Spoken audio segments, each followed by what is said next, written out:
जिसे यह पता नहीं था कि मेरे खजाने में कितनी दौलत है, जो हजारों बांदियों के ऊपर उंगली उठाती थी, लेकिन आज अपने पति के कारण, आज अपनी पति की लाज के कारण एक बांदी बन गई और बांदी बन गई और अयोध्या के नंगर के बाहर रहने लगी है। तभी तो किसी विद्वान ने लिखा, भैया वीरपाल, बड़ी सुंदर पंक्तियां लिखी कि समय की बात होती है कि समय समय की बात है और समय समय के रंग और समय पे बेटी बाप की, कोई समय सजन के संग। और देखा, समय बड़ा विलक्षण होता है, कब पलटा मार जाए ये किसी को पता नहीं, कि समय समय की बात है और समय समय के फेर और समय बदलने में नहीं सुलगे 84 देर। आज एक दिन वो था जो रानी सुनी थी हजारों दास और दासियों पर हुक्म चलाती थी, और आज कैसा समय आया है जो एक भिकमंगी का रूप धारण करके और महलों के बाहर एक झोपड़ी बना करके रह रही है। और किसी विद्वान ने बड़ी सुंदर पंक्तियां और लिखी, या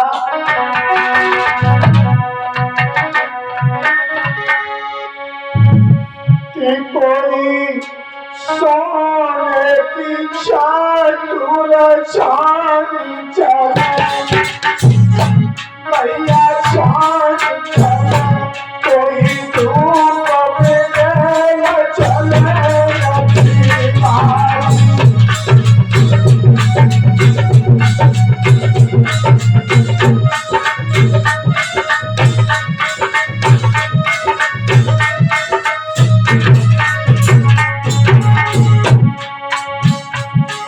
किसी का ऊपर तो सोने की छत्र छाया होती है और कोई तो बेचारा धूप में ऐसे ही भागता फिर रहा है, बड़ा समय का खेल है।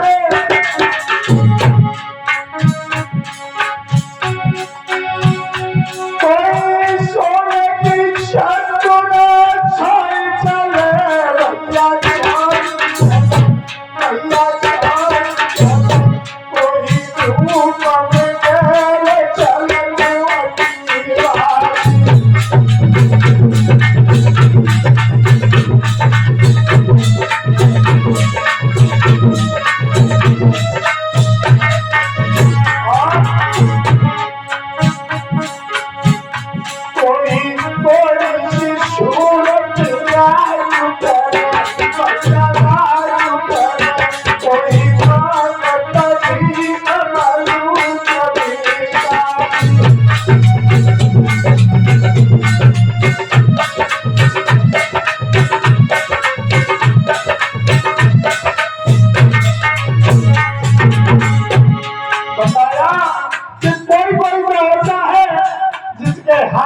छुआ हुआ पानी भी नहीं पियोगे और वो राजपाट कर रहा है।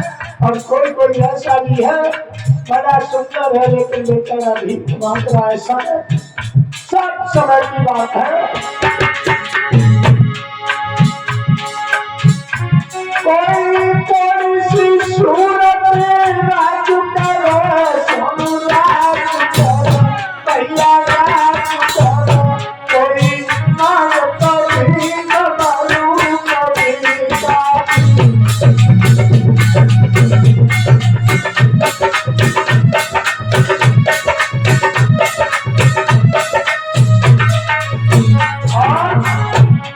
बताया जाता है।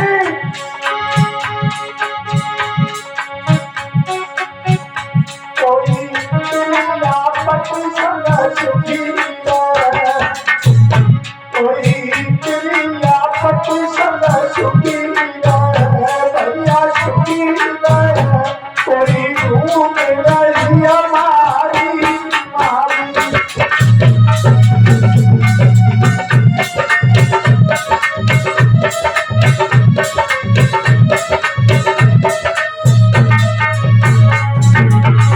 कोई सुख के साथ रह रही है और कोई कोई ऐसी भी देखी है तो बेचारी दर दर की ठोकर खाती है रही है। जैसे कि आज सुनी थी, आज भिखारी का रूप धारण करके और बाहर झोपड़ी में रहने लगी है। कभी लिखा भैया बीरबल, कोई तेरी आफत संग सुखी रहे, भैया सुखी रहे, भैया सुखी रहे, कोई टूट रही हमारी मारी।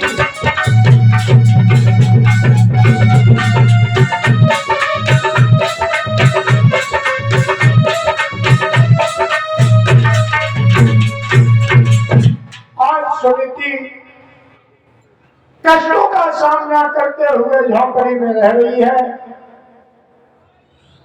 बड़ा दुखों का सामना करना पड़ रहा है मैया सुनीति को। इधर धीरे धीरे समय गुजरा। एक दिन महाराज उत्तमपाद शिकार खेलने के लिए जंगल में गए। शिकार खेलते खेलते खेलते खेलते महाराज को अंधेरा हो गया, शाम हो गई। सारे सैनिक वापस लौट आए। महाराज एक हिरण का पीछा करते करते बहुत दूर जंगल में निकल गए, लेकिन हिरण हाथ नहीं आया। इधर जब शाम हुई है तो महाराज को थोड़ी देरी हो गई घर लौटने में। इधर छोटी रानी सुरजी ने सोचा कि आज महाराज शायद लौट के नहीं आएंगे। वो किसी जंगल में किसी महात्मा के पास रुक गई और इधर छोटी रानी ने बांदी को आदेश दिया है, बांदी तू जाकर के जो मेन गेट है, दरवाजा है, उसे बंद कर दे। और इधर छोटी रानी ने दरवाजा बंद किया और जाकर के सो गई। इधर महाराज थोड़ी लेट हो गए। जब आए हैं और महाराज ने जब दरवाजे पर आकर के आवाज लगाई है रानी सुरची को, रानी, और जब बाहर से कुंडी को खटकाया है लेकिन कोई आवाज नहीं आई। महाराज ने फिर आवाज लगाई, रानी सुरची।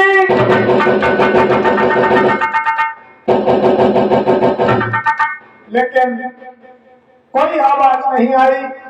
जब आवाज नहीं आई तो महाराज के दिमाग में एक झटका लगा। महाराज सोचने लगे कि इधर रानी सुरची सो गई है, अरे क्यों ना आज मौका है, आज बड़ी रानी के पास चल के देखा जाए कि मेरी बड़ी रानी कैसे रह रही है। भैया सोनू, जब महाराज को ध्यान आया अपनी बड़ी पत्नी का तो उन्होंने घोड़े को वापस लौटाया चुपके से और जाकर के बड़ी रानी के कुटिया पर पहुंचे हैं। बाहर से आवाज लगाई है, रानी सुनीति। धीरे से आवाज लगाई। इधर मैया सुनीति हाथ में माला लिए भगवान का भजन कर रही थी। खड़ी हो गई मैया और दरवाजे पर आई। सोचने लगी है कि शायद आज तक मेरे पति मेरे दरवाजे पर कभी नहीं आए, लेकिन आज मेरे पति मेरे दरवाजे पर आए, वो भी रात में।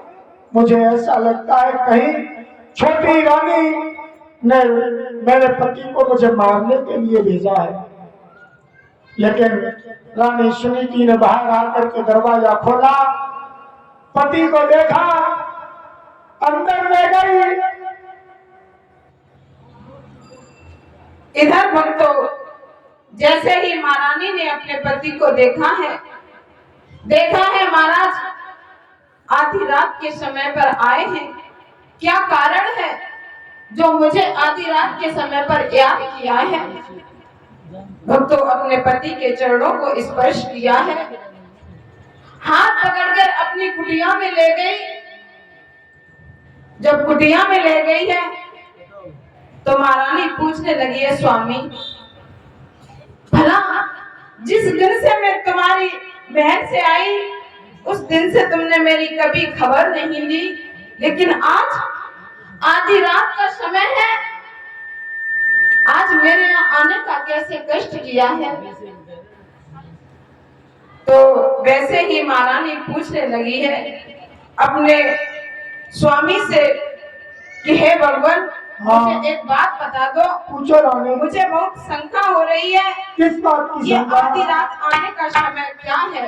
रानी, तुम ये मत पूछो कि आधी रात पर मैं कैसे आया हूँ। मैं जैसे तैसे छोटी रानी से छुप करके तुम्हारे पास आया हूँ और तुम शंका कर रही हो। रानी, हाँ, मैं जंगल से आया हूँ। पूरे दिन एक हिरण का शिकार करने के चक्कर में भागता रहा। तुम्हारे पास कुछ खाने को हो तो दे दो। भक्तों, आज महारानी सोचने लगी है हमारे महाराज सारे दिन से जंगल में शिकार करने के लिए निकले हैं और शाम हो गई, आधी रात का वक्त हो गया, लेकिन मेरी कुटिया में तो कुछ खाने के लिए नहीं है। अब मैं अपने महाराज को क्या खिलाऊं? उसी समय भक्तों, आज सुनीति ने अपनी आंखों में आंसू लिए और सोचने लगी है क्या?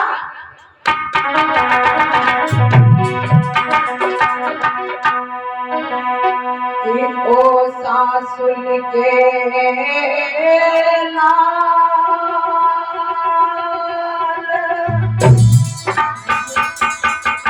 आज तो सुधी कैसी मेरी आई रे।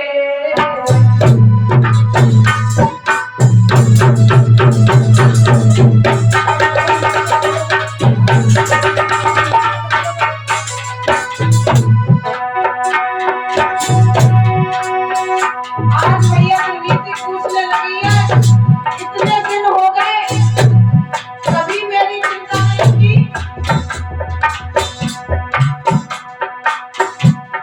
लेकिन आज क्या बात हो गई?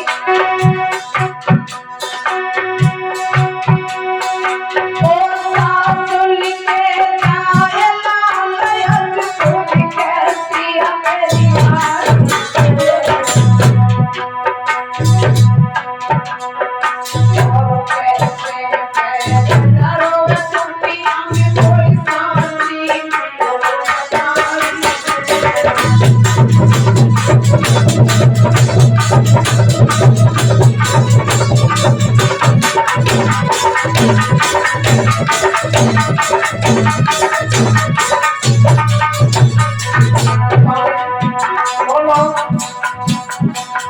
मेरी कुटिया में तो कुछ खाने के लिए नहीं है। भगवान, मैं क्या करूँगा? अरे तो मैं नहीं आगे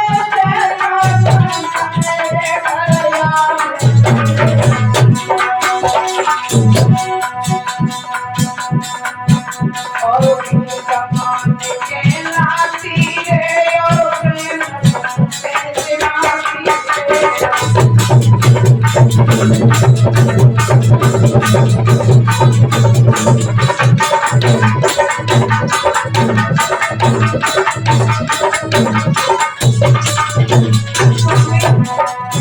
अगर ये बात मुझे आगे से पता चल जाती कि आज आप मेरे घर में आने वाले हो, मैं अपने नगर में निकल जाती, लेकिन भीख मांग कर चलाती, लेकिन तुम्हें भोजन करा देती हो। मुझे बड़ा दुख है कि मेरे हृदय के सम्राट मेरे घर आए हैं, लेकिन मेरी कुटिया में कुछ नहीं है। और क्या बोली अब रानी? अरे का स्वागत करूं तुम्हारे कुटिया में कचुनाई,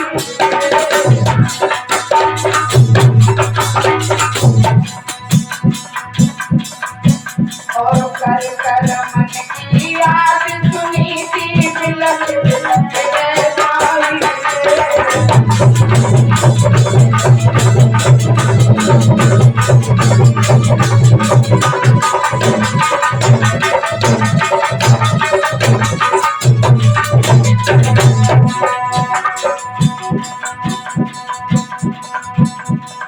ओरे पंछी वालों जाना बेल की ले, ओरे मुरली वालों जाना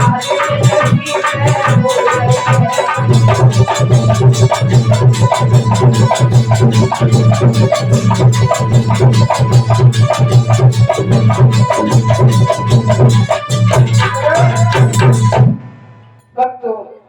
आज महारानी ने रो रो करके कहा है, भगवान क्या तुम्हें खिलाऊं? मेरे यहाँ तो जौ के टुकड़े पड़े हुए, वह कई दिनों से पड़े हैं। आज मैं तुम्हें क्या खिला दूं? वैसे ही महारानी ने कहा है, चलो वही टुकड़े लाकर के मैं तुम्हें दे देती हूँ, इनसे पानी पी लेना। आज भक्त महाराज ने वही जौ के टुकड़े जो 2-4 दिन के डले हुए थे वही खाए बड़े प्रेम से, और खा करके वहीं पर उसी रात विश्राम किया है। बताया जाता है, विद्वानों ने बताया है कि उसी रात महाराज के लिए कथा सभी हमारी माताएं बहनें बोलेंगी ताली बजा करके। और ये काया खोजी भजन है।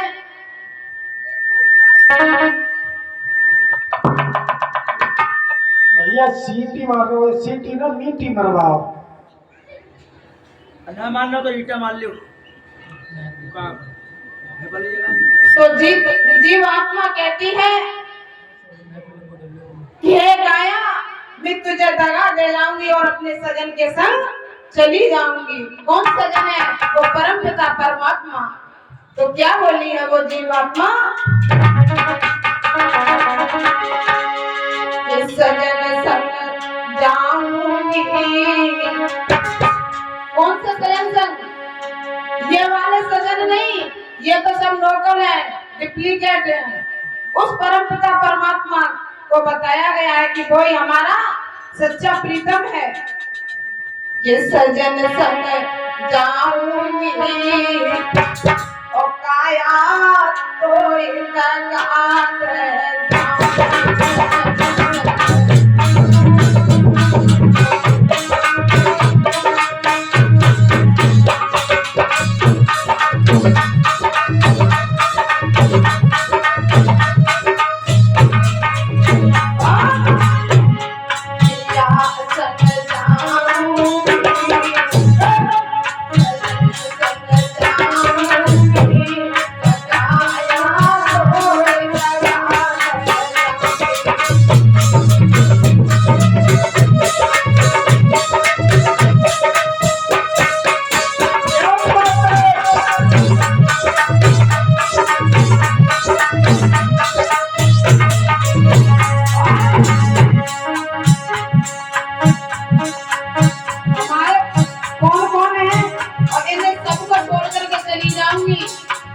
जिस दिन मेरा प्रीतम आ जाएगा ना उससे। अरे लड़का नाची को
को कभी नहीं याद करते हो।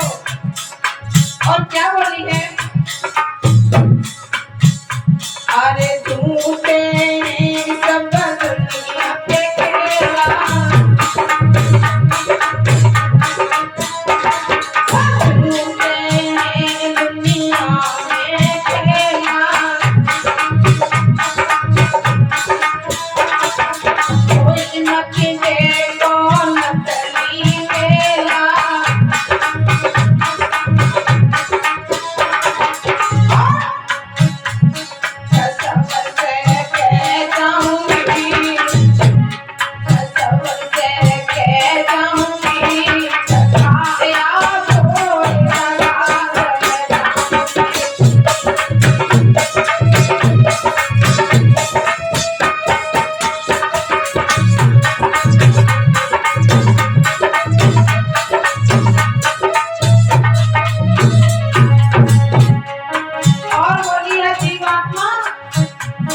विश्राम किया है। तो जब महारानी के गर्भ से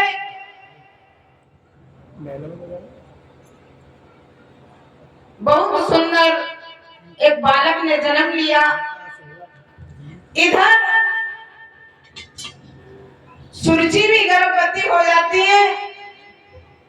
तो उनके गर्भ से भी एक बालक ने जन्म लिया।